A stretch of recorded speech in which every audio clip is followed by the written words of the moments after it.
Hi, my goal is to set up X-Plane 12 on Debian 12 along with Air Manager, um, and I ran into some small issues and I thought I would go over some of those issues.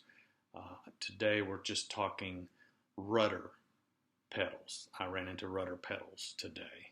Um, some other things that I'll be covering is getting the Wayland to work with NVIDIA, getting my Air Manager to work on a separate computer.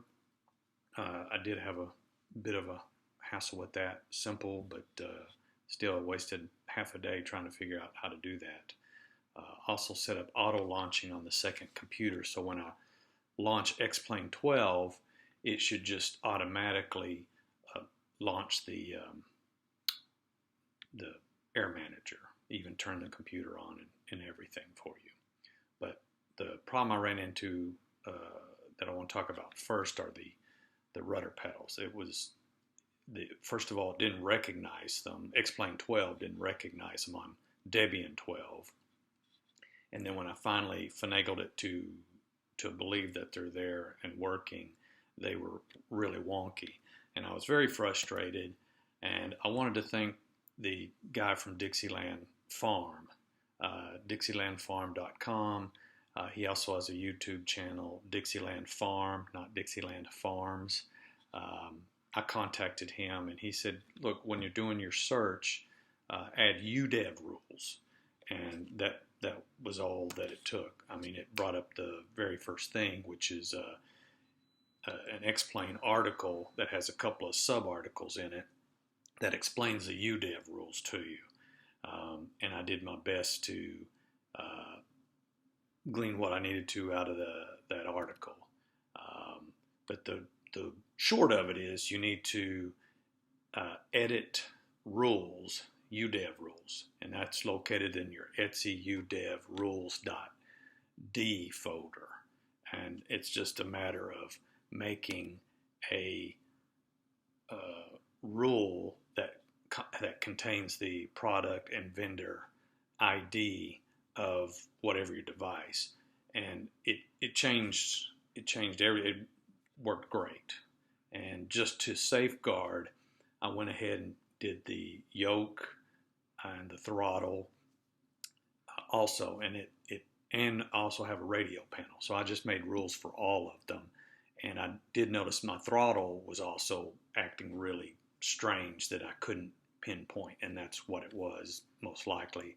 Once I made the UDEV rule, it didn't do that. Now you'll still have to go back into X-Plane and calibrate and assign whatever axes or whatever your component's doing, but it'll work now, and it'll work like a champ. But to find the product ID and vendor, you can either use LSUSB or LS input.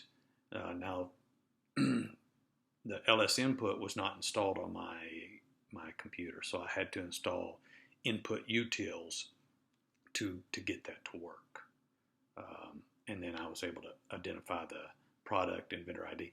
LSUSB will also identify that. You just have to know the first set of numbers is the vendor, and the second set of numbers on the other side of the colon is the product.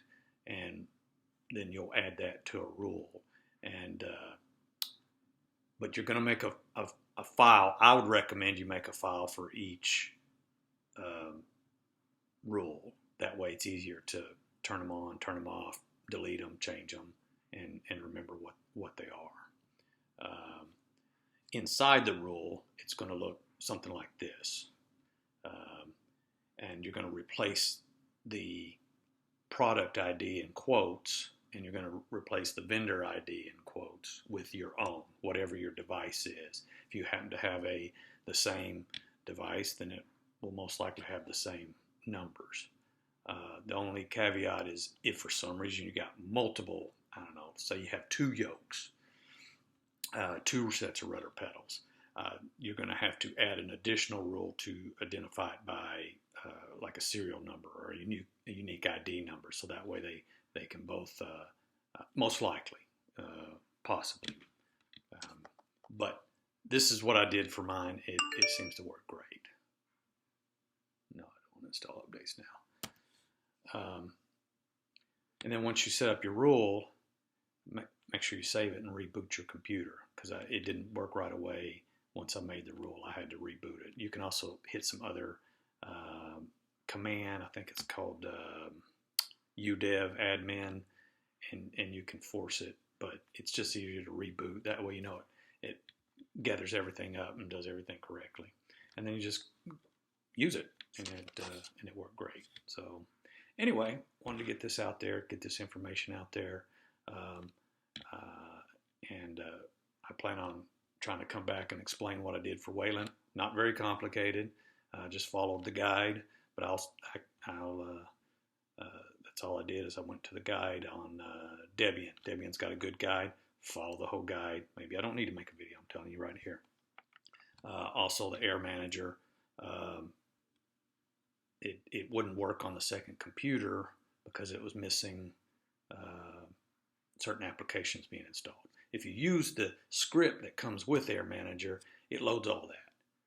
But if you have a second computer and you haven't installed the plugin into X-Plane, well, if you install X-Plane on one computer and you have Air Manager running on another computer, they both have to have the same libraries installed. So if you've never installed it on the computer that's actually running X-Plane, then it's not going to work. So that's what I ran into. So I might not need to run a second video if you watched the end of this to get the answer to that. But I can clarify that later if I feel like it. But anyway, have a good day.